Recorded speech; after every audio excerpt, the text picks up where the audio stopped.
네, 여러분 안녕하세요. 2024년 3월 5일 화요일 노영희 뉴스 인사이다 시작하겠습니다. 오늘은요 경칩입니다.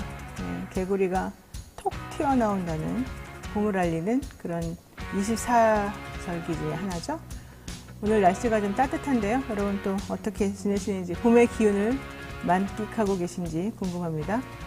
오늘 방송 내용 간단히 말씀드립니다. 먼저 전현주 기자와 함께하는 뉴스픽 시간 준비되어 있고요. 요즘 공천 소식 또 총선 앞두고 각 당의 분주한 소식들 많이 좀 정리가 되어 있습니다. 대담한 대담 시간에는요, 그 연장선상에서 황운하 더불어민주당 의원과 함께 최근 민주당 내 공천 갈등 상황, 정치 현안, 여러 가지 등등등등 조국 신당 얘기까지 한번 두루두루 살펴보겠습니다. 마지막으로 쇼미더민심 시간에는요, 뉴스마토 이승영 본부장과 그리고 박지훈 기자와 함께 총선 민심 짚어봅니다. 요즘 그 민주당 지표들이 별로 안 좋은데 이와 관련해서 조국 신당이 지금 총선 판에 어떤 영향을 미치고 있는지 저희들이 좀 살펴봤거든요. 특히 이 비례 투표 관련해서 조국 신당의 돌풍이 심상치가 않습니다. 한번 확인해 보도록 하겠습니다. 생방송 중에 궁금한 점 있으시면 언제든 댓글 남겨주시고요. 저는 잠시 후 다시 돌아오겠습니다.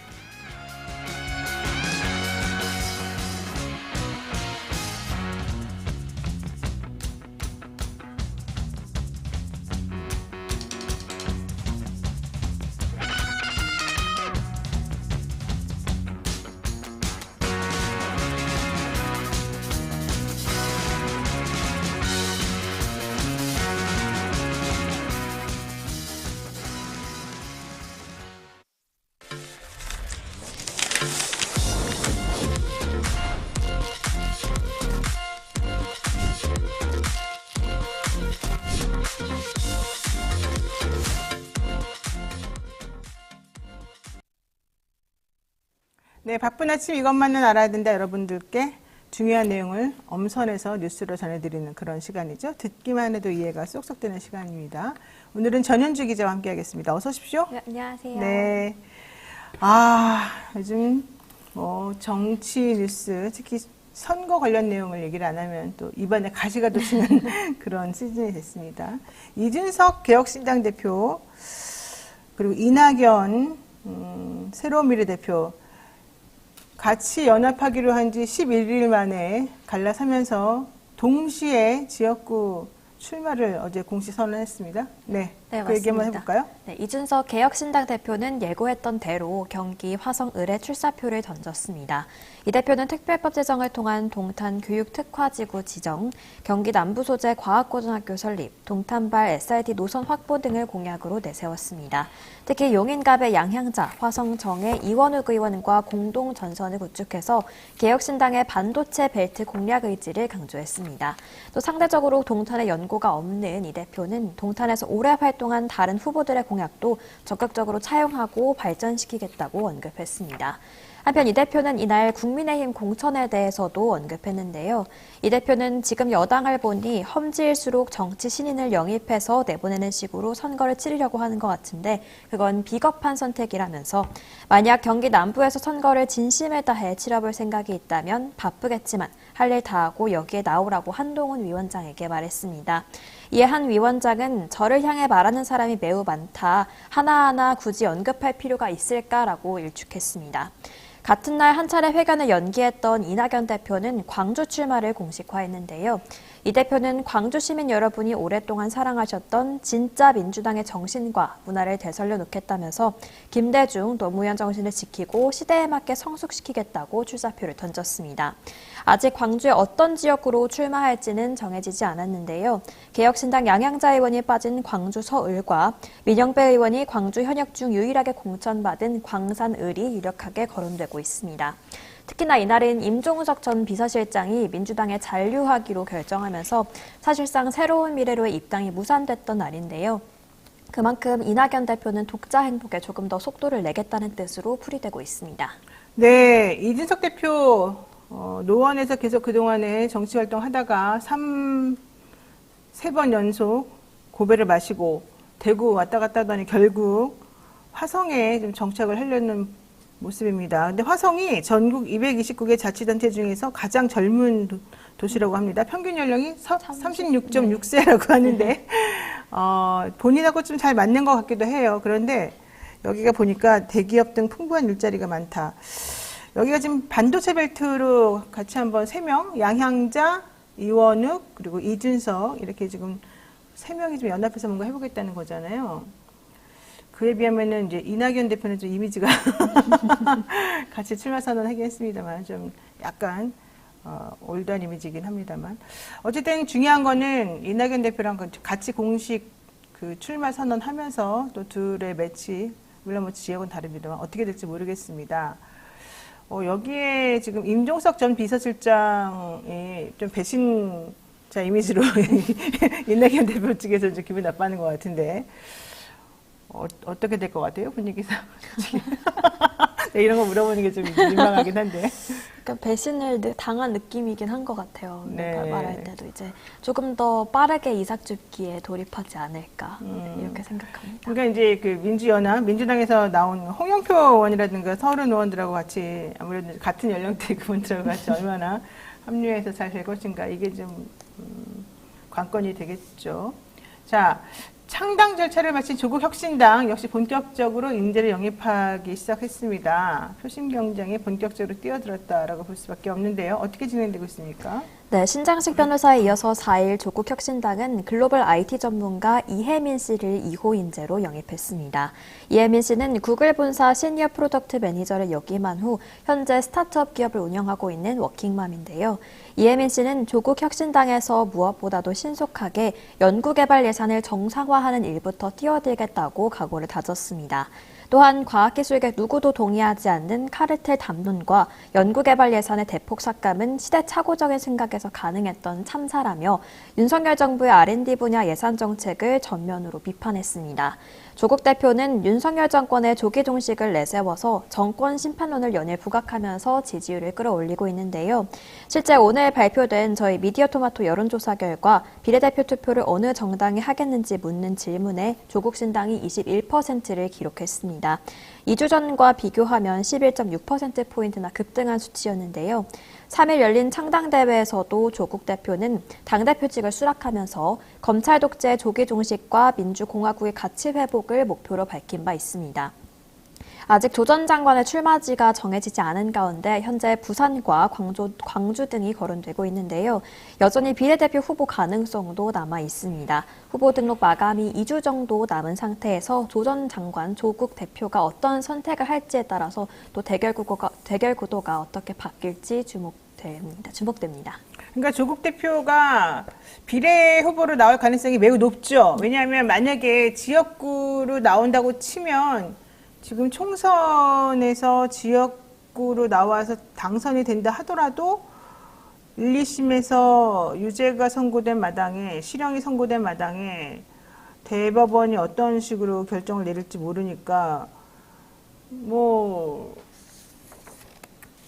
만약에 대법원이 항소 기각을 해버리게 되면 결국에는 교도소에 가야 되고 판결이 확정되니까 그렇게 되면 지역구 의석수가 비교되니까 다시 또 선거를 치러야 되는 복잡한 문제가 생기는 건데 만약에 비례를 그냥 하게 되면은 후순위가 그 비례 순번을 이어버리면 되니까 어쨌든 비례를 갖게 될 가능성이 매우 높죠.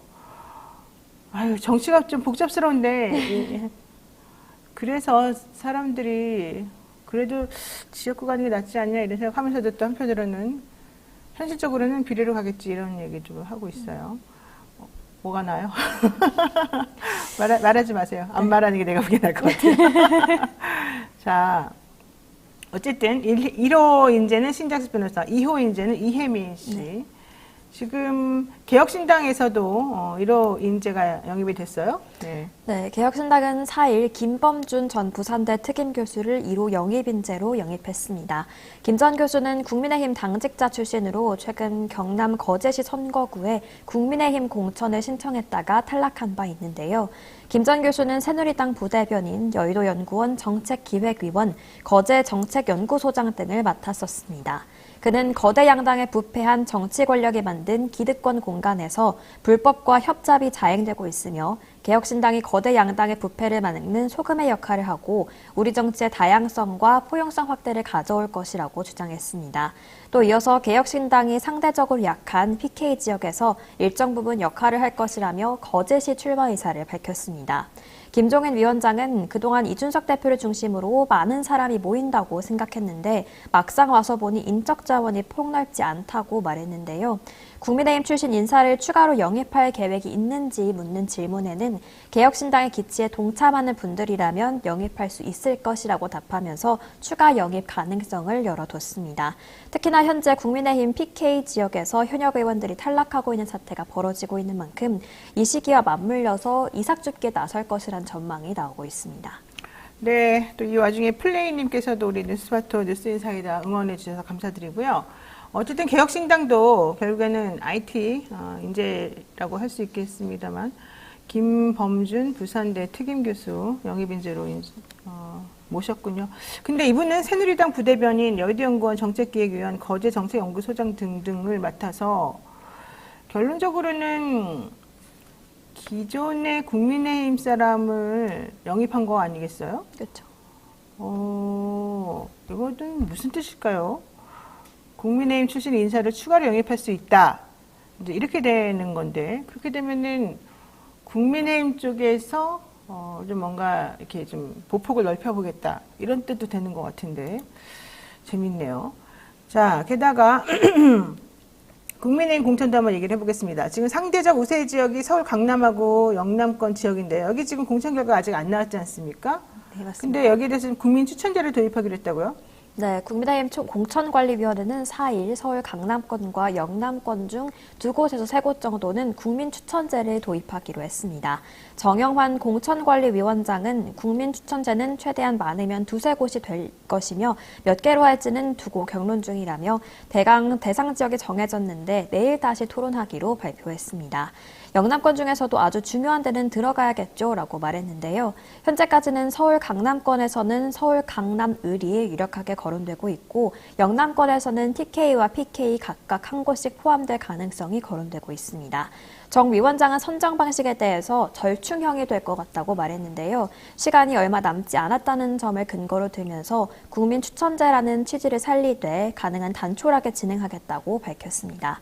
구체적인 설명을 요구하는 질문에 정 위원장은 심플하게 갈 것이라고 부연했습니다. 한동훈 비대위원장이 국민추천제 등 공천 과정에서 청년 세대가 정치를 효율적이고 실질적으로 참여할 기회를 높이기 위해 노력하겠다거나 실력 있는 분들이 여러 이유로 도전하기 어렵다면 우리 입장에서 국민들의 선택을 받기 좋은 곳, 잘 봐주신 곳을 그냥 비우겠다는 것이라고 말했었는데요. 이처럼 국민추천제 도입 명분을 이렇게 언급한 만큼 청년과 정치 신인에게 혜택이 갈 것이라는 예상이 나오고 있습니다.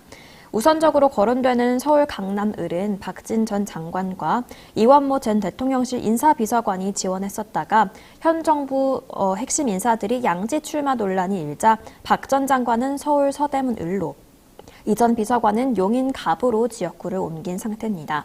중진 페널티와 신인 가산점에도 불구하고 현역 의원들이 대거 공천을 받으면서 국민의힘 공천은 계속해서 혁신 없는 현역 불패라는 지적이 제기돼 왔는데요. 실제 어제 기준으로 국민의힘 지역구 현역 의원 90명 중 13명만이 교체가 확정되면서 교체율은 14.4%에 그쳤습니다. 이번 국민추천제를 통해서 다양한 연령과 사회적 배경을 가진 정치 신인을 뽑겠다는 의미로 해석되고 있습니다. 네, 어쨌든 그 김건희 특검법에 대한 투표 이후에 벌어지고 있는 이 공천 결과 국민의힘도 썩 매끄럽지는 지금 않은 상황이라서 조금 상황을 지켜봐야 될 것 같기는 합니다만 분신을 시도한 건도 지금 있고 삭발식도 당사 앞에서 거행되고 있고 사실은 국민의힘도 매우 시끄러운 상황이긴 합니다. 그런데 지금 중요한 부분이 바로 서울 강남권, 그다음에 영남권, TK, PK 이런 곳이어가지고 좀 상황을 지켜봐야 될 것 같긴 합니다만은 정치 신인이 사실 별로 없잖아요. 여기가 지금 현역 불패도 있고 지금 국민의힘이 그런데 또 광주에는 8곳이나 전부 다 후보자를 확정했다면서요? 네, 3일 국민의힘 광주시당에 따르면 네. 국민의힘 공천관리위원회는 지난달 29일 호남권 출마자 면접을 실시해서 광주 서구을, 북구갑, 북구을 선거구 3곳의 단수 후보를 결정했습니다. 서구을에는 김윤 전 대우자동차 세계경영기획단장, 북구갑에는 김정명 국민의힘 광주시당 부위원장, 북구을에는 문화예술 분야 인재로 영입된 양종하 한뼘클래식기획 대표가 각각 공천됐는데요. 이로써 국민의힘 광주시당은 지난 2008년 제18대 국회의원 선거 이후 16년 만에 광주 8개 선거구에서 모두 후보자를 공천했습니다. 주기환 국민의힘 광주시당 위원장은 이번 총선에서 광주시당 8명 후보들이 광주 발전을 위한 공약과 실현 가능한 정책을 제시해서 민주당과 정책 대결을 펼치겠다면서 민주당 일당 독점 구도를 타파하고 국민의힘 최초로 지역구 국회의원이 나올 수 있도록 최선을 다하겠다고 말했습니다. 상대적으로 국민의힘 입장에서 광주는 상당한 험지로 분류되는 곳인데요. 이번 총선에서 국민의힘은 광주와 전남에서 각각 한 석씩 확보해서 총 2석 이상 당선을 목표로 하고 있습니다. 네, 댓글 좀 읽어볼까요? 조국신당 관련해가지고 댓글들이 좀 있습니다. 정이슬님, 지역구로 나오면 당선될 확률이 전혀 없으니 비례로 나오는 게 맞습니다. 이렇게 말씀하셨고, 최정규님은 조국 대표는 비례로, 신장식 변호사는 지역구로 나오는 게 맞지 않을까요? 이런 얘기도 있는데요. 또 여기에 반해서 오글린유님은 지역구도 비례도 민주당 몰빵해야 됩니다. 이런 얘기도 지금 하고 계십니다. 금간기둥소방님은 이렇게 되면 조국개혁신당 의미가 별로 없는 거 아닙니까? 뭐 이제 이런 얘기도 지금 하고 있고요. 명명님, 여론도 이상합니다. 이재명 대표는 곽상원 후보 종로 가신 걸, 종로 지원 유세 간 거를 왜 한마디도 방송에서 안 말합니까? 이런 얘기도 지금 하고 있는데요. 그러니까는 기본적으로 지금 그거 같아요. 아무리 비례 정당이라 하더라도 지역구를 내놓지 않으면은 전체적으로 그 동네에서는 별로 회자가 되지 않으니까 바람을 좀 더 일으키기 위해서는 지역구에도 후보 좀 내주는 게 좋겠다. 이런 의미에서 지역구도 내고 비례도 내달라. 이제 이런 취지가 좀 있는 것 같으니까 그런 의미에서 오히려 좀 절충을 해달라. 이런 얘기도 있는 것이고, 언론이 조금 공정하게 해달라. 이런 얘기도 있는 것 같고, 그런 것 같습니다. 네, 오늘 여기까지 해야 될 것 같습니다. 전현주 기자 수고 많으셨어요. 네, 고맙습니다. 생방송 댓글 참여 계속해서 부탁드리고요. 저는 잠시 후 대담한 대담으로 돌아오겠습니다.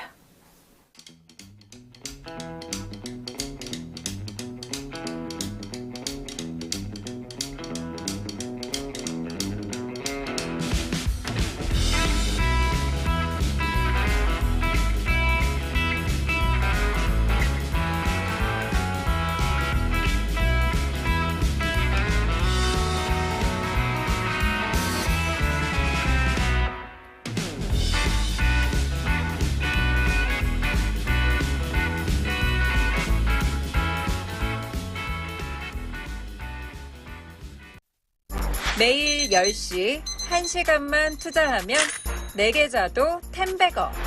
개장하자마자 급등? 따라잡아도 되나? 1분 대기조 점상이 답변해줍니다. 바쁜데 특징 중? 언제 공부해? 1시간만 투자하세요. 점상이 정리해줍니다. 단기로 치고 빠질 종목 없나? 매일 오전 10시 점상이 골라줍니다.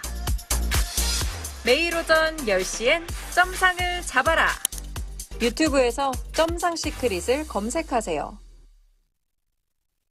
네, 산삼일 분양 함양 지리산 자락 800고지에서 농약 한 방울 필요한 틀 없이 오로지 자연의 힘으로만 자란 산양 산삼입니다. 사포닌 함량이나 효과는 자연 산삼과 진배가 없습니다. 7년근 뿌리, 잎, 열매 한 뿌리를 한 병에 담아내서 압도적인 사포닌 함량을 자랑합니다. 컴파운드 K 강화 특허 추출 방식으로 흡수율을 높였습니다. 사랑하는 부모님, 남편과 아내, 한 해를 열심히 살아온다 자신에게도 지리산 천년의 기운을 선물하시기 바랍니다. 산삼 순백 1+1과 함께 2024년 새해맞이 이벤트로 산삼향 가득한 산삼떡 3종 세트도 준비해 놓았습니다. 전화문의는요 1666-1080입니다. 1666-1080 네이버 검색하면 산삼 순백으로 검색해서 확인하시면 되겠습니다. 많이 한번 드셔보시기 바랍니다. 네. 총선 날짜가 가까워지고요. 공천 결과가 속속 발표되면서 여야 모두 당내 갈등이 표면화되고 있습니다. 이런 가운데 일찍이 불출마 선언한 분이 계십니다. 황운하 더불어민주당 의원과 최근 당내 상황과 정치 현안 짚어볼 건데요. 오랜만에 저희 뉴스마트 모셨습니다. 한번 인사 나누고 얘기 한번 해보겠습니다. 어서 오십시오. 네, 안녕하세요. 정말 오랜만에 뵙습니다. 오랜만에 뵙습니다. 네, 네. 잘 지내셨어요, 그동안에? 네. 네. 좀 소식 좀 들려주세요. 본인 소식 어떻게 지내셨는지. 예, 뭐 최근에 이제 제가 불출마 선언을 해서 그래서 최근에 이제 뭐 언론에 여러 번 제가 등장한 것 같은데 불출마 선언이라는 게 사실 정치인으로서는 굉장히 그 아주 고통스러운 결정이지 않습니까? 그렇죠. 예. 제가 불출마 선언을 고민할 때 한 일주일 정도 잠을 못 자겠더라고요. 그게 뭐 저 혼자의 문제가 아니고 그간 저와 함께 특히 이제 지역구 의원의 경우에 지역구에서 같이 활동해 온 당원들 지휘자들이 있는데 그렇죠. 예, 그분들이 오로지 이제 황운하 의원을 재선을 만들어 보자. 제가 이제 초선이었으니까 재선을 만들어 보자 하면서 그분들이 아무 조건 없이 뭐 아무런 뭐 보상 없이 정말 열심히 뛴 분들이거든요. 민주당이 좋아서 또는 뭐 황운하 의원 개인의 어떤 점이 좋아서 뭐 이런 각자의 이유들을 가지고 정말 열심히 뛰셨던 분들인데 그런 분들에게 불출마라고 하는 그 단어 자체를 꺼내기가 너무 힘이 든 겁니다. 그렇죠. 예. 사실은. 그리고 제가 불출마를 일찌감치 암시를 했더라면 그분들이 또 뭐 짐작도 하고 그랬을 텐데 뭐 그분들이 전혀 예상을 못했고 저도 이제 불출마 선언을 할 것이라고는 생각을 못했었거든요. 아, 그럼 예. 중간에 변수가 생겨서 이런 결단을 내리신 네, 거군요. 네, 네. 그래서 저도 굉장히 고통스러운 결정이었고, 그래서 이제 뭐 사실 힘든 좀 시간들을 보냈었습니다. 그래서 잘 지낸 건 아니었습니다. 아, 그렇군요. 네. 뭔가 되게 고뇌의 차 모습이네요. 그런데 얼굴은 굉장히 편안해 보인다고, 예, 지난주 지역에 갔더니, 좀 얼마나 힘드시냐고 이렇게 안부 인사를 물으면서도 근데 얼굴이 편안해 보인다 이런 말씀 하시는데 일단 뭐 결심을 하고 난 다음에는 좀 마음을 비웠다 할까요? 좀 뭘 내려놓으니까 그러니까 또 편안해지긴 했는데 그 과정은 굉장히 힘들었습니다. 또 이제 최근에 우리 민주당이 참 위기이지 않습니까? 네. 참 생각하기도 끔찍한 일인데 만에 하나 국민의힘이 과반이 된다면 이게 어떤 일이 벌어질까 이런 걸 생각하면 막 너무 아찔하니까 네. 그러니까 그런 상황을 그전에는 이제 전혀 생각을 안 했지 않습니까? 이제 민주당이 당연히 과반이 되고 과반을 넘기되 어느 정도의 의석수를 확보할 것인가 뭐 여기에 그 관심이 있었는데 그런데 이러다가 국힘이 과반이 되는 거 아니냐 막 이렇게 그런 걱정을 해야 되니까 사실 그런 걱정은 제 개인의 뭐 출마 불출마보다 훨씬 더 이제 큰 문제고 지금 윤석열 정권이 이렇게 막 그 완전히 뭐 공정과 상식 법치주의를 내세워 놓고 가장 불공정하고 가장 비상식적이고 법치주의를 완전히 파괴한 이런 정권인데 여기에 입법부마저 그쪽으로 넘어간다 이렇게 생각하면은 이 나라가 이제 어떻게 될 것인가 막 아찔하거든요.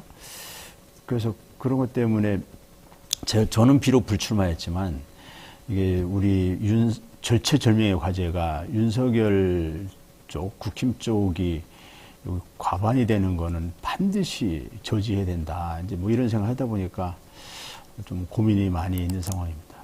그러니까 많은 분들이 왜 불출마하시게 된 거야? 뭐 이렇게 물어보시니까 또 어떤 분들이 재판하시니까 그렇죠? 뭐 이래요.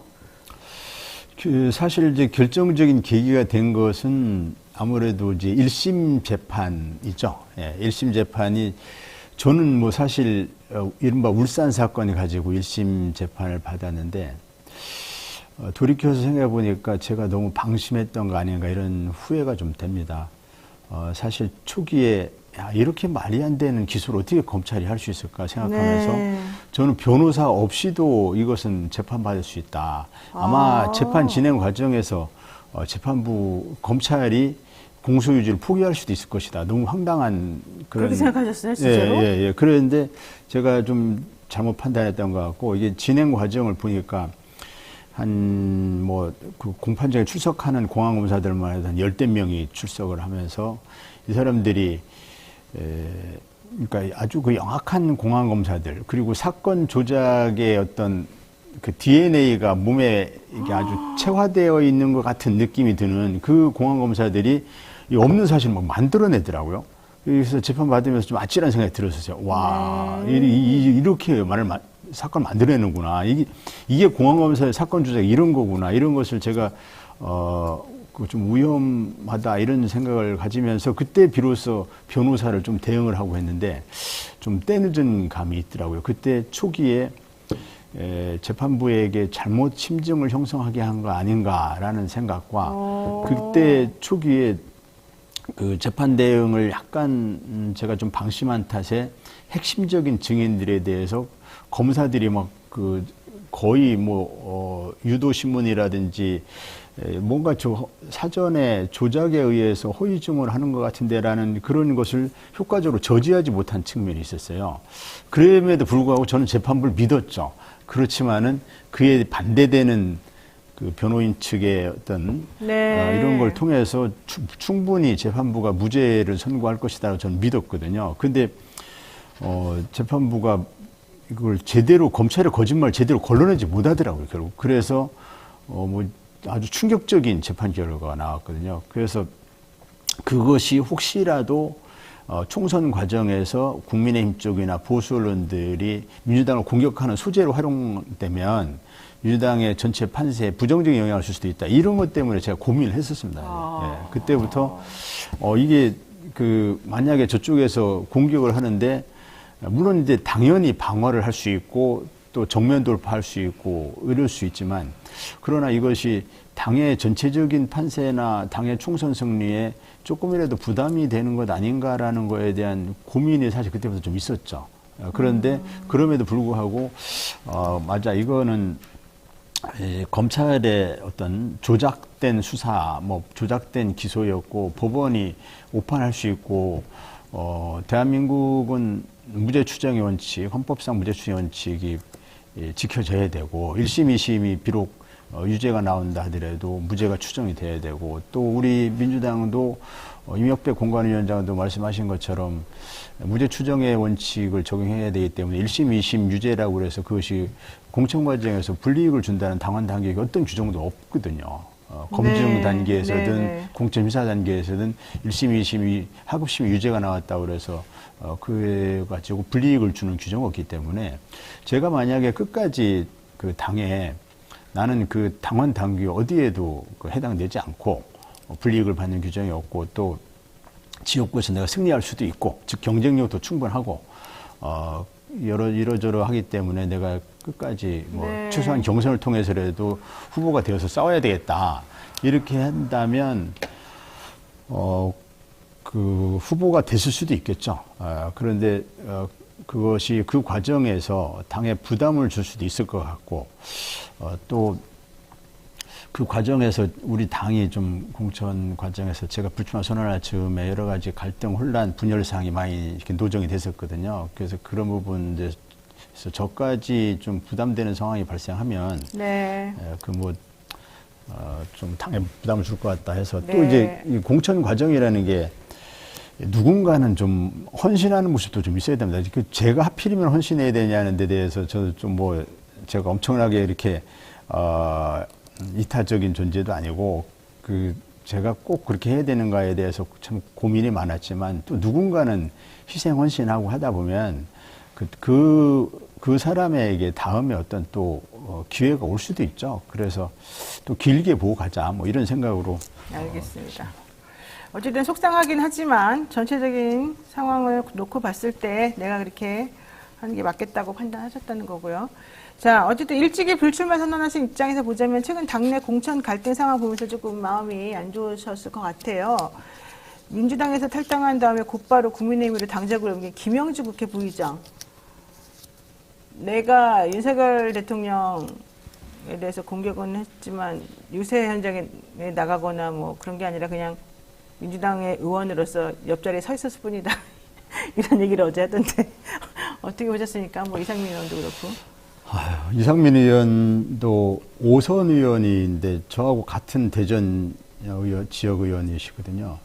저하고 자주 만났었고, 저도 5선 의원의 어떤 경륜이라든지 뭐 이런 것을 그냥 존중해 드렸고, 근데 그분이 이제 어느 순간부터 이제 당내에 대해서 이제 쓴소리를 좀 하셨는데, 쓴소리에 대해서는 뭐 저는 충분히 하실 수 있는 말씀이다. 당내 민주주의를 위해서 하시는 말씀이고, 또 다양한 목소리가 있을 수 있기 때문에, 그래서 그런데 설마 탈당까지 하랴 이런 생각을 못 했었고, 그 다음에 또 탈당을 한 후에 더 충격적인 것은 국민의힘에 그 지역에서 국민의힘 후보로 출마한다는 건 저한테는 너무 충격적이더라고요. 그러니까 네. 파란색 옷을 계속 입고 계시다가 갑자기 어느 날 빨간색 옷을 색깔로. 갖고 입는 이것이 이 정치 도의상 있을 수 있는 일인가 굉장히 충격적이었는데, 이제 김영주 부의장도 그분이 이제 공천 과정에서 섭섭함을 느끼셨을 거는 전 이해가 됩니다. 나름대로 이제 지역 활동을 열심히 하고 나름대로 의정 활동을 열심히 해오셨다고 생각하실 텐데, 그럼에도 불구하고 자신이 왜 이렇게 뭐 모멸감을 느끼는 평가를 받아야 되는가, 이 부분에 대해서 굉장히 이해하실 수 없는 뭐 이런 거는 전 어느 정도 이해를 해요. 이제 그것이 무슨 뭐 채용 비리 관련 뭐 소명이 안 됐다 이렇게 그 대표가 말씀하시고, 또 김영주 부의장은 그게 아니다 뭐 이렇게 하시던데, 뭐가 됐든 간에 자신이 열심히 의정 활동하고 열심히 지역 활동 해왔는데 그 정당 평가를 받지 못했고, 뭔가 어떤 그 의도된 그런 그 하입 20%에 해당됐다라고 이제 보시는 것 같아요. 그건 굉장히 섭섭함이나 배신감을 느낄 수 있거든요. 그렇지만은 그런 경우에 제가 이제 최대한 예상할 수 있었던 것은 무소속 출마 또는 이른바 새로운 미래 이런 정당으로 옮기는 뭐 이런 것 정도까지는 하실 수도 있겠다라는 생각을 했지만, 설마 국민의힘으로 가랴 이거는 정말 생각을 못했거든요. 그런데 사선 의원 하신 분이 또 당에서 뭐 쭉 크셔가지고 이제 장관도 하시고, 네. 또 국회 부의장도 하셔서 누구보다도 이제 민주당에서 혜택을 정치 많이 인생에 받으셔요. 꽃을 피우신 분이잖아요. 이분이 그 공천 과정의 어떤 섭섭함이나 뭐 이런 거 가지고 하루아침에 국민의힘으로 간다는 것은 저는 뭐 정치 초년병인 제 입장에서는 너무 이제 상식의 범위를 훨씬 넘어서는 일이어서 충격적이었습니다. 게다가 현재도 그 현수막에 플랜카드에 파란색 민주당 그 현수막이 붙어 있어요. 정체성에 혼란이 있을 것 같아요. 네. 그런데 어쨌든 본인은 그렇다고 하는 거. 자, 임종석 전 실장은 이제 그 반면에 매우 좀 섭섭해하긴 했지만 갑자기 회군을 했습니다. 당의 결정을 수용하겠다. 이낙연 전 대표하고는 나 탈당하겠다고 약속까지 했다고 하던데, 이건 또 어떻게 보십니까? 어쨌든 이제 임종석 전 실장께서 어떻게 결정하시냐에 따라서 당이 파국을 맞이할 수도 있다, 이런 우려들이 많이 있지 않습니까? 네. 예를 들면 임종석 실장이 갖는 정치적인 위상이나 무게가 친문 세력의 어떤 상징성이 있고 해서 이제 언론에서도 친문 대 친명의 갈등 프레임으로 이제 보도가 되고 하면서, 네. 그때부터 사실 민주당의 지지율이 더 많이 떨어지는, 그리고 이러다가 당이 쪼개지는 거 아닌가 하는 위기감까지 가졌지 않습니까? 네. 그 친문 세력이 대거 이탈하는 탈당 도민 현상이 생기는 거 아닌가, 이런 거에 대한 우려 때문에 아주 정말 노심초사하면서 그걸 지켜봤었는데, 다행히 이제 선당 후사의 마음으로 이렇게 결단을 해주시고, 본인 지역구에 대한 얼마나 애정이 많이 있으시겠습니까? 저는 이해를 하거든요. 저도 지역구 초선 의원이지만 지역구라는 것이, 정치인에게 지역구라는 것이 어떤 때는 자기 부모님 같고 어떤 때는 자기 자식 같고,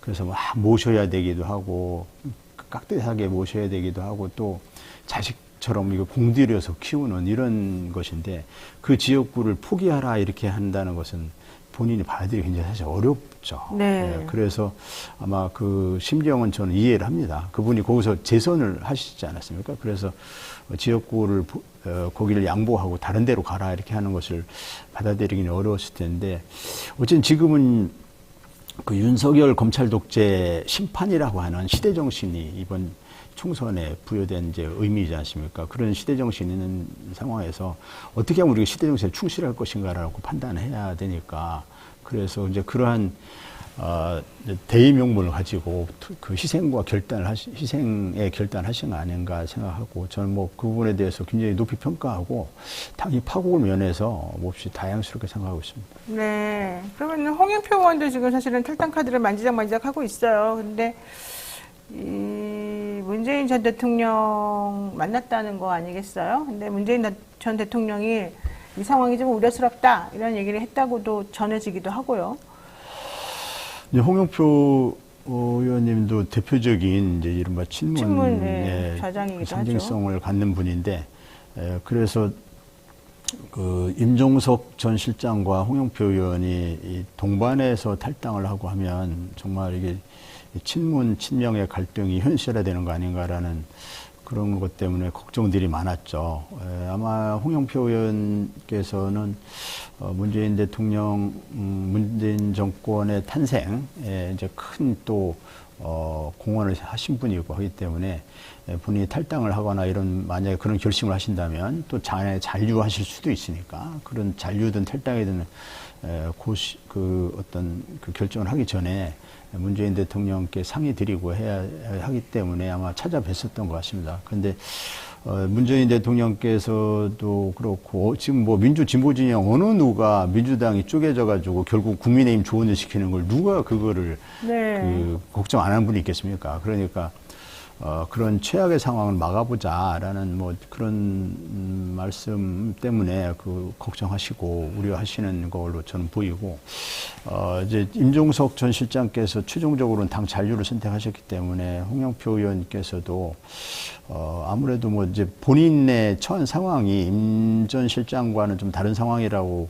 본인이 말씀하시는 것 같긴 한데, 그럼에도 불구하고 아무래도 이제 동반 탈당 이런 것이 아니고 이제 탈당의 규모가 좀 약화되거나 하면 본인도 이에 대한 영향을, 직간접적인 영향을 좀 받지 않을까 생각이 돼서, 그래서 아까도 말씀드렸지만은 이번에 국민의힘 조언을 시키는 그런, 그래서 국민의힘 만약에 과반이 된 이런 상황이 발생하면은 모두가 다 역사의 죄인이 되지 않습니까? 그래서 그런 상황을 막기 위해서 좋은 결론을 내리시지 않을까 저는 그렇게 기대하고 있습니다. 그러면은 그 홍영표 의원은 탈당하고 뭐 좀 독재 행보할 거다 뭐 이렇게 좀 보시는 거예요?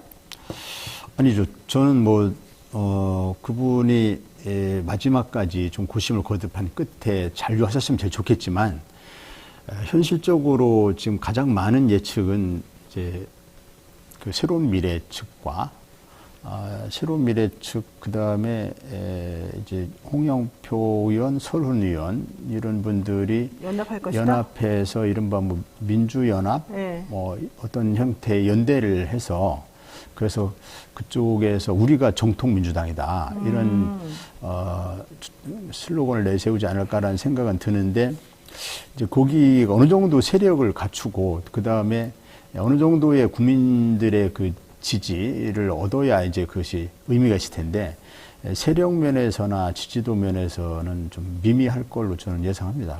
그럴까요? 근데 지금 너무 많이 이제 표가 갈리는 상황이 돼버렸고, 이게 지금 조국 신당이 이제 등장하면서 결과론적으로는 녹록한 상황이 좀 아니게 됐습니다. 제가 조금 있다가 저희 이제 미디어 토마토에서 조사한 그 여론조사 얘기도 좀 하겠습니다만은, 민주당 상황이 여론조사도 그렇고 전체적으로 지금 분위기가 좀 안 좋아졌거든요. 이렇게 되면은 지금 민주당에 계신 분들이 똘똘 뭉쳐도 이 상황이 지금 쉽지가 않을 텐데, 민주당에 계신 분들이 나 섭섭해요 그러고서 나가면서 민주당 막 공격하고 막 분란 일으키고, 안 그래도 원래 4년 내내 계속 시끄러웠잖아요. 그리고 또 대선 기간 동안에 엄청 시끄러웠고, 근데 그거를 해결도 안 한 상태에서 더 시끄럽게 하면서 나가면서 뭐 무소속이든 뭐든지 간에 어쨌든 지금 아까 말씀하신 것처럼 계속해서 저쪽 좋은 얘기만, 그러니까 좋은 일만 시키면서 계속 이렇게 시끄러운 상황을 만들어낸다면 조국 신당이 등장하면서 물론 결이 좀 다르다라고는 하지만 결국 이게 썩 좋은 영향은 안 미칠 것 같아서. 근데 전 조국 신당은 그렇게 분리는 아니라고 봅니다. 이제 조국 신당은 일단 그 지역구 후보는 내지 않겠다, 또는 지역구 후보를 낸다 하더라도 1대1 구도를 만들겠다. 그러니까 아마 지역구 후보를 낸다면 호남 지역에서만 내는, 즉 어부지리로 국민의힘 조언을 시키는 건 절대 안 하겠다라는 그런 입장이기 때문에 조국 신당이 아무리 선전한다 하더라도 그 민주당 지역구에 악영향을 끼친 일은 없습니다, 당연히. 네. 근데 결국은 이제 비례를 가지고 민주당 주도의 위성정당의 의석을 얼마나 조국 신당에 가져올 것이냐, 그 문제인데, 그는 이제 민주 진보 진영이 갖고 있는 확보할 수 있는 전체 비례 의석 중에 민주당 위성정당이 몇 개 가져가고 또 조국 신당이 몇 개 가져갈까, 이 차이거든요. 그래서 오히려 이제 그 민주당에 좀 실망하고, 또 민주당이 지난 180석을 가지고 지난 시절에 검찰개혁이나 언론개혁에서 제대로 유능한 개혁을 해내지 못했다는 거에 대한 불만과 아쉬움을 가진 지지자들께서는 뭔가 그 더 강하게, 더 선명하게 윤석열 정권과 싸울 수 있는 이쪽이 있으면 이분들이 소극적으로 생각하던 투표장에 가려고 하는 마음이 더 적극적인 마음으로 바뀔 수가 있거든요. 그럼 이분들이 가가지고 그래, 조국 신당이 윤석열과 더 잘 싸울 거야. 그다음에 검찰개혁을 좀 잘 해낼 거야. 검찰개혁에 대해서 민주당을 견인하는 예인선 역할을 할 거야. 또는 이제 검찰 독재라고 하는 이 아주 그 엄혹한 상황에서 그 얼음 바다를 헤쳐나가는 쇄빙선 같은, 항로를 개척해 나가는 쇄빙선 같은 역할을 할 거야. 이렇게 하기 때문에 나는 그 정당을 지지해야 돼, 이렇게 생각하는 분들이 투표를 망설이다가 아유 민주당한테 나도 실망했어, 나 투표하기 싫어, 이렇게 생각하던 분들을 투표장으로 나오게 하는 이런 역할을 충분히 할 수 있고, 그럼 그분들이 나와서 그래, 조국 신당한테 이런 역할 한번 기대해 보자. 물론 조국 신당이 아마 뭐 정말 기적 같은 그런 선전을 하면은 이제 조국 지금 대표가 됐지만 조국 혁신당의 대표가 목표 의석을 10석으로 생각했거든요. 10석으로 생각하는데 지금 여론조사의 흐름을 보면 10석도 가능하지 않을까라는 뭐 그런 분석도 하더라고요. 그 10석, 그래서 어쨌든 목표 의석을 이룬다 하더라도 10석이거든요. 10석 가지고 일을 하는데 한계가 있죠. 결국 민주당이 중심이 되어야 하는데 민주당만으로 이게 좀 안 되더라. 민주당이 워낙 이제 항공모함 같은 데니까 스펙트럼이 넓으니까 민주당이 뭐 하나 의사결정을 하려면 아주 굶떠요. 또 강하고 선명하지 못해요. 네. 거기서 이제 조국 혁신당이 모종의 역할을 한다 보면 그건 민주당과 조국 신당의 윈인 결과가 되고 전체 민주진보 진영의 파이를 키우는 역할을 할 수 있기 때문에 조국 혁신당을 지지하는 지지자들이 그 투표장에 나와서, 그렇지 않으면 이분들이 투표장에 안 나올 수도 있어요. 민주당에 나 실망해가지고 그렇다고 내가 국힘 지지할 수는 없고 나 투표를 포기할 거야. 아니 모르겠다 하고 투표를 포기하는 분들이 조국 혁신당에 대한 기대를 가지고 투표장에 나왔을 때 이분들이 나와서 비례에 조국 혁신당만 찍고 지역구는 안 찍을, 난 투표 안 할 거야, 이러지는 않을 거거든요. 결국 그러면 그분들이 국민의힘 후보가 아닌 민주당 후보를 찍을 수밖에 없기 때문에 민주당 지역구 승리에 도움이 된다. 네. 네, 그렇게 봐야지 이거를 그쪽이 민주당 의석을 가져가는 거야, 이렇게 볼 일은 아니라고 봅니다. 그러니까 조국 신당에 비례 투표하러 나와서 어쨌든 지역구도 찍을 테니까 국민의힘도 찍을 것이다. 그래서 네. 조국 혁신당의 약진이 민주당에 결코 해가 되는 것이 아니다. 지역구 승리에 도움이 된다. 네. 지금 이제 특히 수도권이라든지 충청권 이런 데는 박빙이지 않습니까? 이런 상황에서 우리가 어떻게 하면은 민주 진보 진영 쪽에 그쪽에 투표할 수 있는 분들을 최대한 투표장에 많이 끌어내느냐. 네. 이게 결국 관건이거든요. 네. 거기에 조국 혁신당은 전 역할을 하리라고 봅니다. 그래서 조국 혁신당과 민주당은 윈윈할 수 있는 관계이고, 또 지향점도 지난번에 홍익표 원내대표도 그런 얘기를 했었는데, 민주당은 아무래도 민생과 경제에 집중할 수밖에 없고, 네.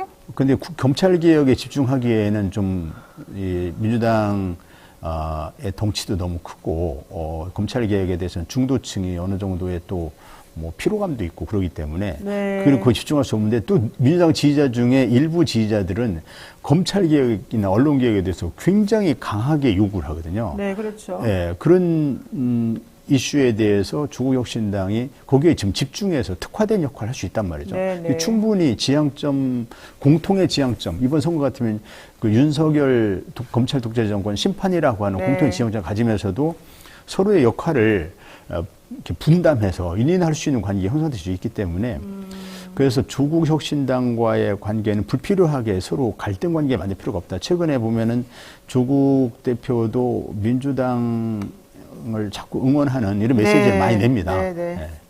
어쨌든 그 조국 혁신당이 좀 선명하게 지금 그 메시지를 내고 있기 때문에 그런 그 메시지는 의원님이 그동안 주장해왔던 내용하고 좀 같이 통하는 부분들이 많은 것 같아요. 혹시 네. 그쪽으로 좀 나가실 생각도 있으신 거예요? 근데 뭐 제 주변에 있는 분들이 제 지역에서도 지난주에 제가 토요일, 일요일 이렇게 대전에 내려가가지고 쭉 그 지역구 주민들 많이 만나고 어디 결혼식장에도 가고 여러 행사장에 가고 했었는데 만나는 분들마다 저한테 가장 많이 하는 말씀이 불출마했으니 얼마나 마음고생이 많았냐 말씀과 함께 우리 황 의원은 조국혁신당으로 가는 게 좋겠다. 네. 그래서 놀랐습니다. 왜냐하면 조국혁신당을 가려면 일단 민주당을 탈당해야 되지 않습니까? 민주당을 탈당하라는 얘기를 민주당 지지자들이 저한테 하는 거예요. 근데 민주당 지지자들이 민주당을 탈당하라는 것이 민주당을 욕하면서 탈당하라는 게 아니고 민주당이 이번에 꼭 그 총선에 승리해야 되고 민주당 응원해달라고 하면서 그러면서 조국혁신당에 가라. 네. 왜냐하면 조국혁신당에 가야 훨씬 더 당신이 그간 제가 이제 검찰개혁 때문에 정치 시작했고 검찰개혁을 가지고 4년 동안 사실 의정활동을 해왔고 그것이 제대로 못하고 실패한 거에 대해서 굉장히 무력감을 느끼고 막 분노감도 갖고 있고 그렇거든요. 그래서 그러한 이제 제가 민주당에서의 그 무력감이라든지 검찰개혁이 좌절되는 과정에서 뭐 동료 의원들 당 지도부에 대한 섭섭한 마음이라든지 뭐 이런 거를 그 지지자들이 잘 알고 있기 때문에 그러한 무력감을 극복해내고 조국혁신당에 가서 한번 제대로 역할을 해봐라. 우리도 검찰개혁에 답답함을 많이 느낀다. 이렇게 하면서 민주당을 응원하시는 분들이 저의 조국혁신당을 가는 것을 응원하시더라고요. 그래서 제가 깜짝 놀랐는데 뭐 결국 민주당을 탈당해야 되는데 어디 이분들이 나한테 탈당을 하라고 그럴까? 이렇게 해서 나 탈당하라는 얘기냐 하니까 아니 표현이 좀 탈당이라서 그러긴 한데 네. 근데 우리는 그렇게 안 본다. 이게 형제 같은 정당 그 관계를 본다. 그래서 인인할 수 있는 관계를 본다. 그분들도 그런 말씀 하시고 해서 저의 어떤 뭐 지향점 뭐 이런 거와 조국 혁신당의 지향점이 공통점이 많다라고 보시는 것 같습니다. 또 언론에 계신 분들도 저한테 뭐 사실 제가 불출마 선언했으면 예컨대 새로운 미래 뭐 또 뭐가 있나 모르겠는데 뭐 이런 등등의 여러 선택지가 있을 수 있지 않습니까? 다른 정당을 간다면 물론 저는 불출마 선언하면서 백의종군하겠다라고 했었지 뭐 탈당하겠다는 얘기를 한 적이 없습니다. 그런데 그 저한테 향후 진로 선택이 어떻게 되냐면서 그냥 묻는 것은 오로지 조국혁신당을 묻더라고요. 네. 그래서 그 조국혁신당과 저가 이제 일치되는 뭐 이런 가치, 지향점 이런 것이 많이 있다고 생각하시기 때문에 그런 거 아닌가. 알겠습니다. 그 국민의힘 얘기 잠깐 하겠습니다. 그 80% 정도 이제 공천 관련해서 후보가 확정이 됐다고 하는데요. 뭐 많은 얘기들이 있었습니다만은 민주당의 공천과 비교해 보면 좀 어떻습니까?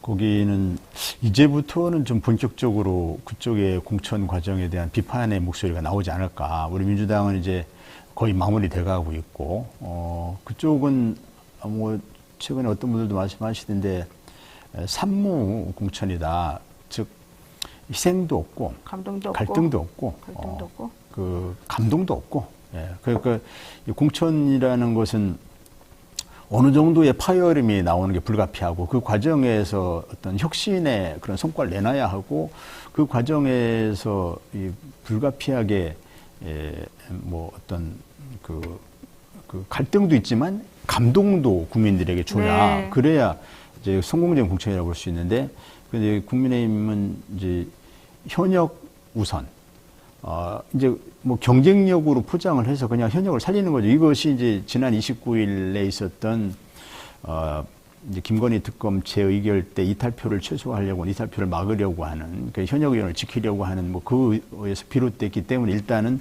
현역 의원을 컷오프를 안 시키고 이제 막아놨죠.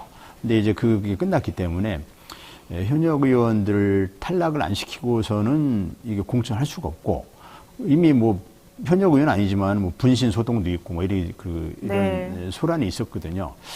또 그 국민의힘은 그 한동훈 위원장하고 윤재욱 원내대표가 당 기여도 평가에서 15점인가 줄 수 있는 뭐 이런 게 아주 네. 이 평가 재량이 좀 많았어요. 기준에서 이렇게 있더라고요. 그러니까 거기에서 사실 15점 가지고 정성평가를 해서 0점 줄 수도 있고 15점 줄 수도 있으면 등수를 뭐 완전히 그 꼴찌를 1등으로 만들고 1등을 꼴찌로 만들 수 있지 않습니까?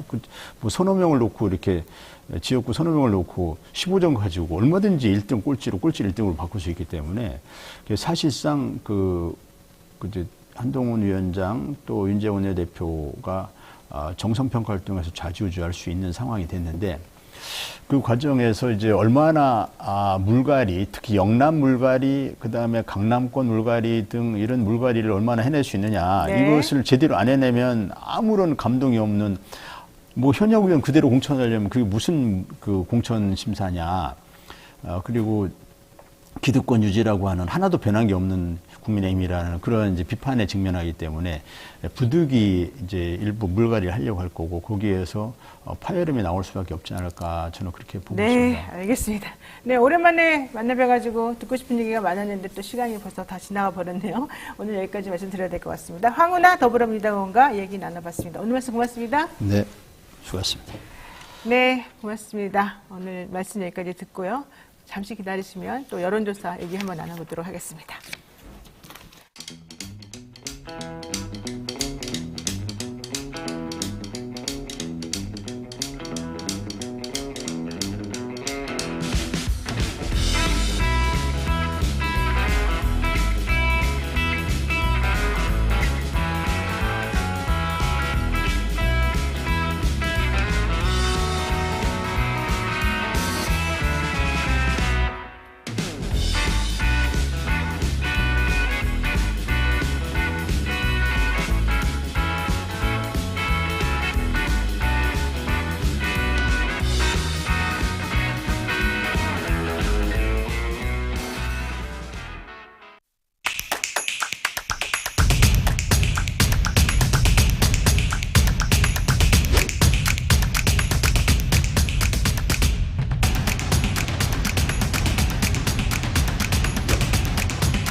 네, 잠시 광고 타임입니다. 소비자 선호도 1위 강화 교동 해풍 맞은 고시이카리 통통쌀 소개 좀 해드리겠습니다. 1kg씩 소량으로 진공 포장되어 있어서 청결하고 신선합니다. 무공해 지역에서 생산된 상등급의 쌀입니다. 깨끗하고 맛과 모양이 좋은 통통쌀. 현재 통통몰에서 판매가 되고 있고요. 소비자들 만족도가 매우 높습니다. 저도 먹어봤는데요. 너무 맛있고요. 저희 그 뉴스인사 프라임 2부 그 회원으로 가입하시면 16kg을 여러분들께 드리는데요. 한번 회원 가입하시고 드셔보십시오. 정말 맛있습니다. 그리고 막 건강해지는 느낌이 물론 건강하니까 갑자기 막 좀 살이 찌는 느낌도 듭니다만 그렇지 않고요. 맛있고 깔끔합니다. 어쨌든 여러분 한번 구매해서 드셔보시기를 강추드립니다. 자, 매주 화요일마다 쇼미더 민심하는 시간입니다. 여론조사를 통해서 민심을 알아보는 그런 시간이죠. 총선 전 민심 어떻게 나타났을지 이승영 뉴스모터 본부장 그리고 박주영 정치부 기자 함께 모시고 얘기 나누겠습니다. 어서 오십시오. 안녕하세요. 네, 지난 한 주간 또 우리 총선 민심 어떻게 나왔는지 한번 살펴보도록 하겠습니다. 우리 이 시간은요, 여러분들이 조금 민감하셔가지고요, 여조가 그 여러분의 정치 성향을 좀 안 맞는 방향으로 나오면 화를 많이 내시고요. 좀 그 맞는 방향으로 나오면 막 되게 기뻐하시고 이러거든요. 윤석열 대통령 국정 운영 평가 어떻게 나왔는지 한번 들어보겠습니다. 네, 긍정이 43.2%, 부정이 54.9% 나왔네요. 네, 좀 기운차게 말씀해 보세요. 그래도 왜 이렇게 기운 없이 말씀하세요? 저 역시 우리 시청자분들하고 좀 비슷한 생각을 갖고 있기 때문에 네. 지난주보다 긍정은 한 3% 올랐고요. 부정은 1.9% 정도 떨어진 수치입니다. 이게 우리 조사 기준으로는 한 1년 전인 작년 한 1월 3, 4일 그때 조사한 쓸 때 긍정이 43.9%였고 부정이 53.7%였는데 그 수치에 근접한 결과라고 보시면 되겠습니다. 어제 오늘 뭐 계속해서 그 헤드라인에 인터넷 그 포털의 헤드라인에 대통령 지지율 계속 올라가고 있다. 의대 증언한다 그러니까 이게 먹히나 보다. 이런 표제로 그냥 쫙 깔리던데. 네. 그것하고 연결해가지고 한번 좀 설명 좀 해주실까요? 일단 아무래도 의대 증원 문제는 국민이 압도적으로 의대 증원에 찬성하고 있기 때문에 요즘 윤 대통령이나 대통령실의 대응을 봐도 의대 정원에 대해서 강경하게 나서는 입장입니다. 의대 증원 2,000명에 대해서도 최소 2,000명에 대해서 전혀 바꿀 수정할 생각이 없다라는 의미를 강경하게 좀 입장을 대응하고 있는 상황이고 거기 한 가지 더 붙인다면 의대 증원 문제와 함께 최근 윤 대통령의 발언이나 이런 걸 보면 보수층 결집에 조금 중점을 두는 발언을 계속하고 있거든요. 최근에 유경수 여사 생가 방문이나 그리고 또 이승만, 박정희 전 대통령에 대한 업적을 또 재평가하는 등 이 부분에서 계속해서 보수층이 계속 원하는 그런 메시지를 계속 발산하고 있기 때문에 그 부분은 이제 윤 대통령이 총선을 앞두고 이제 보수층 결집을 하면서 나중에 총선에서 일단 자기 지지층을 앉는 방향으로 좀 그 방향으로 좀 나아가고 있는 것으로 좀 보입니다. 네, 이번 조사는 뉴스마트 의뢰로 미디어 토마토가 지난 2일부터 3일까지 이틀간 만 18세 이상 전국 성인 남녀 1,016명을 대상으로 실시했습니다. 표본 조사는 95% 신뢰 수준의 플러스 마이너스 3.1%포인트이고요. ARS 무선 전화 방식으로 진행이 됐는데 응답률은 4.1%포인트로 집계됐습니다. 이 밖에 자세한 조사 개요와 결과는 중앙선거 여론조사 심의위원회나 서치통 홈페이지를 참조하면 되는데요. 여러분들이 궁금해하시는 표집의 정치 성향을 잠깐 말씀드리겠습니다. 보수 표집이 325명, 중도 표집이 428명, 진보 표집이 262명입니다. 그러니까 여러분들이 말씀하신 것처럼 보수가 진보보다 과표집이 됐는데 그 과표집이 한 60명 정도 과표집이 됐습니다. 그러니까 중도 과표집이 훨씬 많았고요. 진보 성향의 분들이 가장 응답이 적었습니다. 근데 이게 저희뿐만이 아니라 요즘 그 여론조사하는 업체마다 지금 다 벌어지는 똑같은 현상인 것 같고요. 여기서 중요한 건 중도 표집이 많다는 거에 좀 더 관심을 좀 기울여 주시기 바랍니다. 이게 무슨 뜻입니까, 본부장님? 중도 표집이 좀 많잖아요. 네. 네, 이거는 무슨 뜻일까요? 여전히 뭐 양당의 마음을 주지 않는 그런 표심, 민심이 더 많다는 얘기죠. 예. 그리고 아직까지도 중도라 하면 그러니까 한마디로 얘기하면 민주당도 그렇고 또 국민의힘 또 혹은 윤석열 대통령 다 마음에 안 든다. 일단은 그렇게 봐야 될 것 같아요. 저희 조사에서 윤 대통령 그 국정운영 평가를 보면 중도층에서는 꾸준히 부정평가가 계속 60%대를 유지하고 있거든요. 이번 조사에서도 중도층에서 긍정이 36.8% 그리고 부정이 60.5%로 나타났는데 계속해서 60%를 나타낸 거 보면 중도층은 계속해서 윤 대통령의 비판적인 입장을 갖고 있다. 좀 이렇게 봐도 될 것 같아요. 이게 중도 지지율이 한때 근데 20%대까지 떨어진 적이 있었거든요. 근데 가랑비 옷 젖듯이 이제 서서히 좀 올라왔다. 이것도 좀 봐야 될 것 같습니다. 결국 의사들 파업 가장 큰 영향을 미쳤고 또 김건희 여사 얘기를 안 할 수 없는데 작년 12월 15일 이후에 잠적한 거죠. 거기 사라졌는데 근 80일째 뭐 하고 있는지 모르겠지만 어쨌든 총선 전까지는 절대 노출되지 않을 것으로 보인다. 근데 저는 조금 이거는 좀 봐야 될 것 같아요. 서울이 긍정평가가 48.9%, 부정평가가 49.3%입니다. 그러니까 네. 전체적으로 부정평가가 55.4%인데 서울은 긍정이나 부정이 차이가 없다는 거. 서울 정당 지지도도 이따 말씀드리겠습니다만 비슷합니다. 서울이 지금 국힘 혹은 윤 대통령 지지율이 상당히 많이 올라온 상황이에요. 대전, 충청, 세종도 마찬가지라는 네. 거. 이게 되게 중요한 포인트 같아요. 자, 윤 대통령에 대한 긍정평가 조금 상승하고 아까 말씀하신 것처럼 김건희 여사가 사라졌다. 그 다음에 대통령이 조금 선거 개입이라고 해서 좀 보여지는 측면이 있는데 막 여기저기 민생토론이면 뭐 지역 다니시면서 공약을 남발하고 계시는 거. 네, 공약을 살포하고 있죠. 이거 좀 문제라고 보입니다. 자, 두 번째, 총선이 30일 남았는데 내일이 선거일이라고 가정하고 지역구 국회의원으로서 어느 당 후보에게 투표할 것이냐 이렇게 물어봤더니 결과가 나왔죠? 네, 지역구입니다. 지역구. 더불어민주당이 44.5%, 국민의힘이 41.2%, 기타 다른 정당이 3.9%, 개혁신당이 3.8%, 새로운 미래 3.1%, 녹색정의당 1.0%. 그러니까 오차범위 내라서 별 의미는 없습니다만 어쨌든 더불어민주당이 조금 높게는 나왔네요.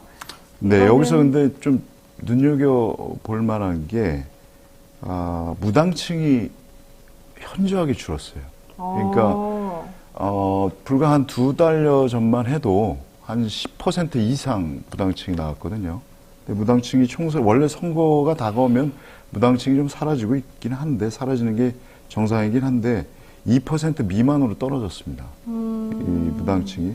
근데 이 무당층 표심이 민주당보다는 국민의힘으로 많이 옮겨갔다. 지금 이렇게, 예. 여기에는 지금 그 조국신당은 이제 비례로만 낼 것 같아서 포함을 안 시키시는 거죠? 그러니까 민주당이 44.5%, 국민의힘이 41.2%, 그리고 난 다음이 개혁신당, 그다음에 새로운 미래, 뭐 이런 식으로 나오고 있군요. 비례투표 박 기자님, 네. 이거는 무슨 뜻입니까? 지금 현재 이 지역구 관련해서 이 내용은? 그 지역구 조사 관련해서는 그 비례투표 정당 투표층하고 비교를 해보면 이 국민의힘과 민주당의 위성정리한 국민의 미래 비례연합 정당 지지층의 90% 이상이 그대로 이제 지역구에서도, 그러니까 그 비례연합 정당이나 국민의 미래에서도 지지층의 90% 이상이 그대로 국민의힘이나 민주당을 지지하는 걸 나타났고, 이제 비례대표 투표에서도 이제 비례대표에서 조국 신당을 지지하는 층의 83.6%가 지역구 후보로 이제 민주당 후보를 지지하는 걸 나타났거든요. 그러니까 조국 신당이 아까 뭐 뒤에 또 나중에 설명하겠지만 비례대표 지지율이 20%를 넘었지만 그 넘은 것과 별개로 이 지역구에서는 조국 신당 지지층이 그대로 이제 민주당을 지지한다. 이렇게 좀 해석하면 될 것 같습니다. 그냥 지역구 투표는 기존에 나왔던 정당 지지도하고 별 차이가 없다. 이렇게 보는 게 맞겠네요. 네. 자, 그러면 비례대표 투표 이게 좀 관건이겠어요? 네. 국민의 미래, 국민의힘의 위성정당이죠. 국민의 미래가 39.4%, 그다음에 비례연합정당이 민주당의 만든 비례정당, 비례연합정당이 25.1%, 그리고 조국신당이 21%나 나왔습니다. 그리고 개혁신당이 5.3%, 녹색정의당 2.1%, 기타정당 4.2% 이런 순으로 나왔네요. 여기서 지금 주목할 게 비례연합정당이 25.1%밖에 안 돼요. 국민의 미래가 39.4%인 거에 비해서. 네. 그런데 조국신당은 21%나 됩니다. 조국신당하고 비례연합정당이 결국에는 같다라고 보면은, 야, 이거는 46% 정도나 되니까 높다고는 보겠습니다만은, 이거는 되게 특이하네요. 조국신당이 엄청나게 지지율이 높은데요. 연령별로도 보면 2030 세대에서도 조국신당이 조국혁신당이죠. 네. 저희가 이제 조사할 때는 신당이었는데 조국혁신당이 이준석의 개혁신당보다 오차범위 안팎에서 앞서는 결과를 냈어요. 젊은 층에서도. 특히 40대에서는 민주당이 28.6%, 국민의힘이 25.2%인데 26.6%를 기록했습니다. 조국신당이. 네, 40대에서 특히.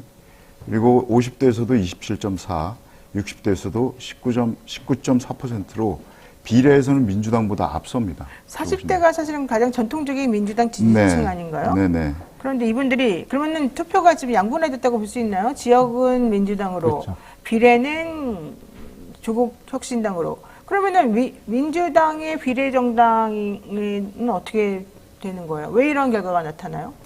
아무래도 이제 민주당 지지층 중에서도 민주당의 이제 이념적 스펙트럼이 굉장히 넓은데 그 중에서도 이제 정말로 어느 정도 그러니까 검찰 개혁을 반드시 해야 된다 이런 지지층에서는 조국신당을 좀 더 지지하는 성향이 좀 강할 수 있겠죠. 아무래도 조국신당이 내는 메시지가 지난번 창당대회 때도 조국 대표가 얘기를 하긴 했지만 자신의 이 당의 목표는 검찰 개혁이고 이제 나중에 검찰 개혁 끝난 후에 복지나 이런 거에 신경 쓰겠다 이런 얘기를 했거든요. 그것인 만큼 이제 그 검찰 독재 청산에 대해서 목말라는 이런 민주당의 지지층이 이제 조국신당을 지지하고 있는 거고 또 일부는 좀 더 그 민주당 내에서도 좀 중도적인 이념이나 이런 걸 갖고 있는 또 지지층에서는 민주당을 지지함으로써 이제 세력이 좀 양분화됐다 이렇게 좀 봐야 될 것 같고요. 그러니까 그 검찰 개혁하면 사실 조국 이제 대표죠. 대표가 됐죠. 조국 대표 같은 경우는 어떤 검찰의 희생양, 검찰 수사의 대표적인 어떤 그런 인물 아닙니까? 희생된. 가문이 탈탈 털릴 정도로 그렇게 됐으니까 이에 반해서 저쪽 뭐 김건희 여사 이번에 뭐 특검법 부결되면서 면죄부 받고 하는 모습들을 보면서 공정 혹은 상식 이런 부분에 있어서 조국 대표가 더 표를 얻는 게 아닌가, 마음을 얻는 게 아닌가 이렇게 볼 수밖에 없죠. 그럼 중도의 표는 어떻게 된 겁니까?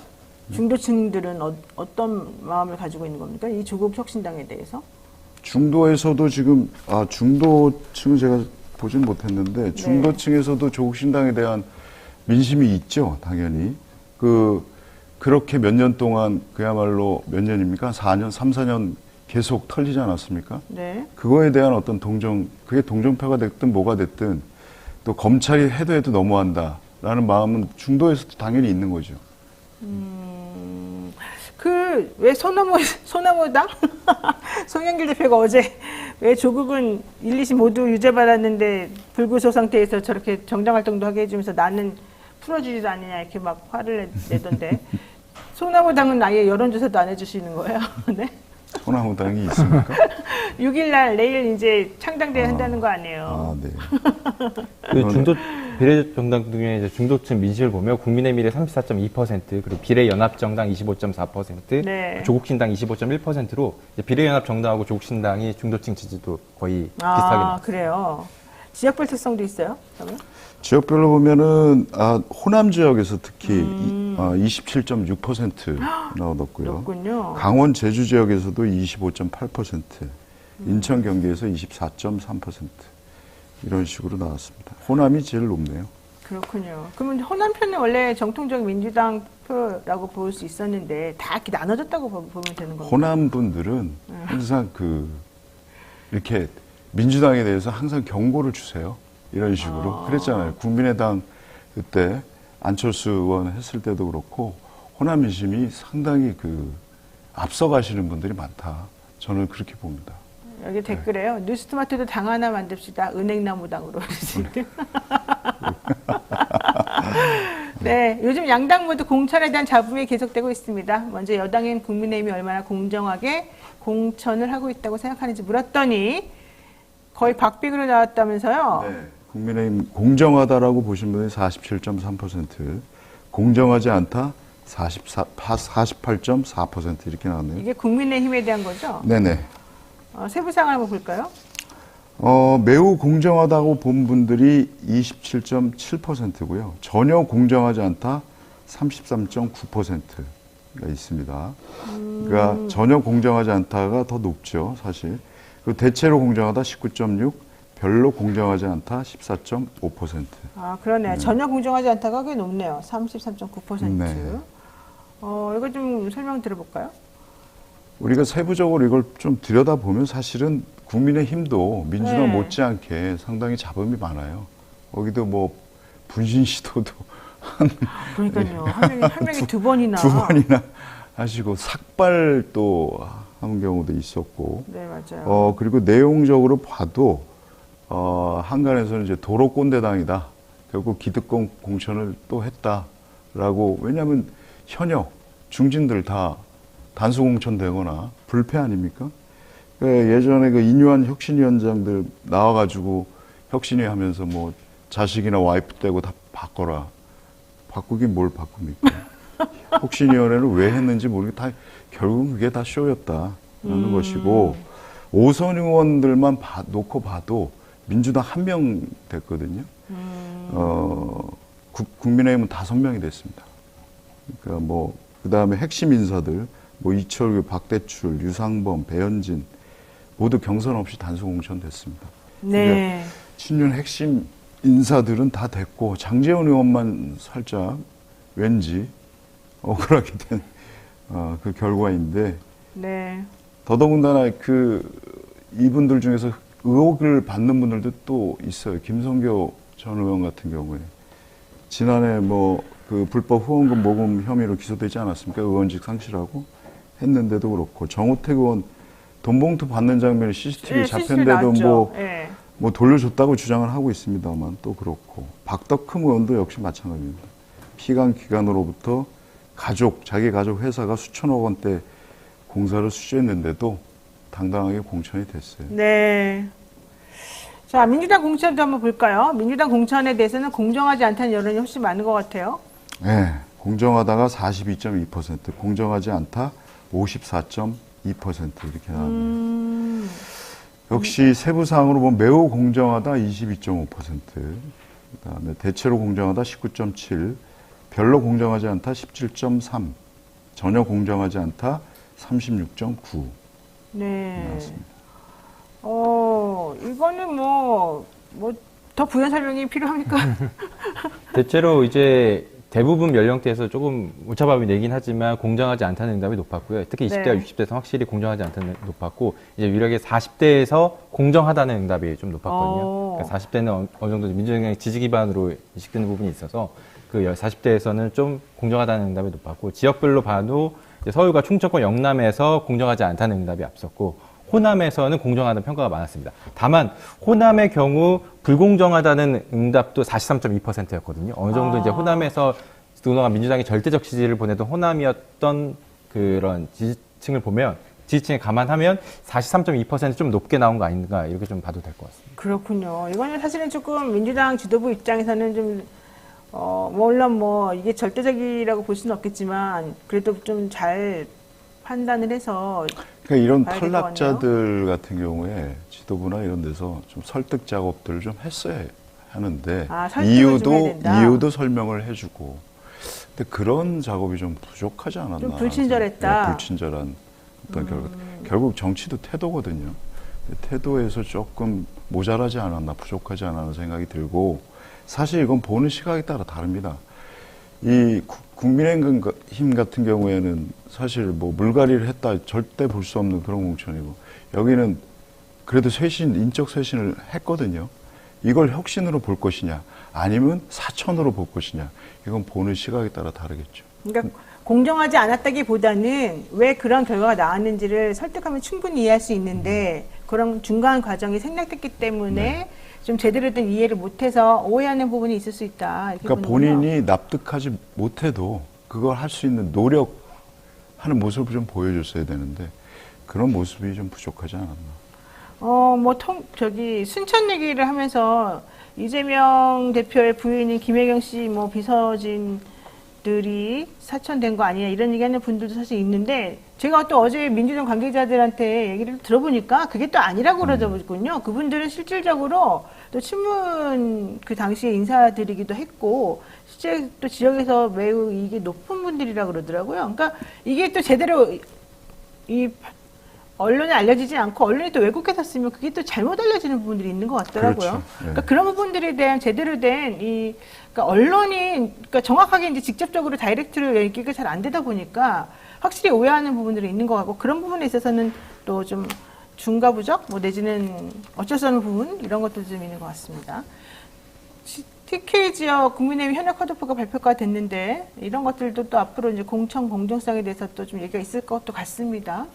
지금 원래 김건희 여사 특검법이라고 해야 되나요? 하여튼 김건희 여사님 특검법이라고 하죠. 그 재결이 부결이 되면 네. 국민의 공천이 좀 달라질 것이다. 지금까지 다른 양상으로.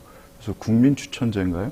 그걸 오늘 발표를 하는데, 근데 기대했던 것보다 좀 부족한 것 같아요. 한 두세 자리 정도라고 얘기를 하니까 대대적인 물갈이는 기대할 수 없을 것 같습니다. 네, 지금까지 한 주간 민심 살펴봤고요. 광고 타임에 곧바로 쇼미더 영심으로 이어가도록 하겠습니다. 이 엄혹한 시기를 헤쳐나갈 수 있도록 또 저희들을 도와주시는 더 착한 보험입니다. 건강보험, 차량보험을 더 저렴하게 만나보실 수 있는 전문보험 클리닉 업체죠. 가족이나 친척, 지인에게 묻지마 보험 가입하신 분들, 보험료가 적당한 건지, 필요한 보장은 제대로 들어있는지 궁금할 때 점검 한번 받아보시기 바랍니다. 더 착한 보험 클리닉에서는요, 전문 설계사가 부담되는 보험료는 합리적으로 줄여주고 보장은 최대한 유지할 수 있도록 친절하게 상담해드리고 있습니다. 예약만 하시면 언제든지 전국 어디서든지 무료로 방문 상담도 가능하니까 주저하지 말고 예약하시기 바랍니다. 상담 예약은 대표전화 1644-1236, 1644-1236이고요. 010-7613-3303으로 연락하시면 됩니다. 24시간 언제든지 문자, 카톡 남겨주시면 확인 후에 연락드린다고 하니까요. 영친이 분들 많은 관심 부탁드립니다. 바로 이어서 영친이와 소통을 위해서 특별히 마련한 쇼미더 영심 이어가도록 하겠습니다. 뉴스인사에 대해서 준비한 커뮤니티 설문조사 결과 짚어보고 재미로 한번 신박한 댓글 연결해드리는 그런 시간입니다. 저희가 영심 시간에 베스트 댓글 3분 뽑습니다. 이번에 5만 명이 참여해 주셨습니다. 질문이 뭐였습니까? 질문이 윤석열 대통령 배우자인 김건희 여사가 운영했던 코바나 컨텐츠가 사무실을 폐쇄했습니다. 여러분은 그 의도가 무엇이라고 생각하시나요? 뭐 이런 걸 물어봤어요. 네, 불경스럽게. 가장 높은 응답이 93%인데 증거를 감추려고. 그러니까 윤석열 대통령 배우자 김건희 여사가 코바나 컨텐츠라고 하는 회사 운영했었는데 이 남편이 대통령이 된 이후에도 2년 동안 계속 운영했었단 말이죠. 근데 이걸 갑자기 폐쇄했어요. 왜 그러느냐? 질문에 대한 답으로 가장 많은 93% 분들이 선택한 게 증거를 감추려고. 아니 연결이 안 되는 거 아닙니까? 왜 갑자기 이런 얘기가 나와요? 무슨 증거죠? 네. 그다음에 받을 만큼 받아서. 이것도 이상한데요. 뭘 받아요? 뭘 받았을까요? 새로운 장소를 찾아서. 이건 좀 그래도 연결이 되네요. 네. 자, 어떻게 해서 이런 결과가 나왔습니까? 댓글을 읽어드려야죠. 네. 네, 현님께서 흔적을 지우기 위해서 애쓰고 있겠네요. 뭔 얘기예요, 도대체? 예. 국민들이 원하는 것을 절대로 하지 않습니다. 잠시 잠깐 면피를 하는 거죠. 얼룩은 쉽게 지워지지 않는다는 걸 모르는 어리석은 것이지요. 손바닥으로 하늘을 가린다고 가려질는지. 이분 우리가 이 아이들을 좀 가려줘야 될 것 같습니다. 매우 위험합니다. 네, 두 번째 분. 네, 유저 HY님께서 그런다고 죄가 없어지지 않습니다. 꼭 처벌해야 합니다. 최고 권력인 만큼 가장 엄한 벌로 다스려야 앞으로 이런 일이 안 일어납니다. 라고 댓글 남겨주셨습니다. 네. KNU092777님, 용산 보관 창고 인테리어가 끝나서 이사했나 봐요. 코바나는 임시 창고였고요. 뭘 보관하던 창고였을까요? 네, 점점 위험하네요. 네. 네, 유저 TV님께서 이렇게 문제가 없다면서 왜 폐쇄를 할까요? 용산도 임기 한두 달 전에 폐쇄하겠군요. 라고. 아이고, 네. 유저 SY5님께서 코바나 콘텐츠에서 이루어진 비리 증거인멸과 주목을 피하기 위함이겠죠. 파헤칠수록 끝도 없이 나오는 처와 장모의 비리는 언제쯤 심판할 수 있을까요? 네, 그리고요. 현수님께서 총선을 생각하니 국민이 무서운 모양이다. 크크크 남겨주셨습니다. 네. JAE님께서 증거인멸하려고 수작 부리는 것이지요. 손바닥으로 하늘이 가려지나요? 다들 증거인멸에 대한 말씀들을 하시네요. 다들 편향되어 있습니다. 네. 이 댓글을 제가 매우 위험하다고 보기도 하지만 너무 한쪽으로 가고 있습니다. 자, 세 분, 두 분 뽑아주십시오. 저는 문제가 없다면서 왜 폐쇄를 할까요? 용산도. 네, 그리고요. 저는 총선을 생각하니 국민이 무서운 모양이다. 크크크. 이 댓글. 아하, 그렇군요. 저는 어떻게 할까요? 뽑아주세요, 빨리. 저를 뽑아야 되나요? 네, 저는 가장 위험한 발언을 많이 하신 첫 번째 분을 하겠습니다. 네, 제가 일부러 아이디 안 읽겠습니다. 알아서 제작진이 해결해 주시기 바랍니다. 자, 저희가 오늘 준비한 방송 여기까지입니다. 잠시 기다리시면 저 노반장이 진행하는 2부 뉴스인사 프라임이 진행이 될 건데요. 오늘은 서초해봄 시간입니다.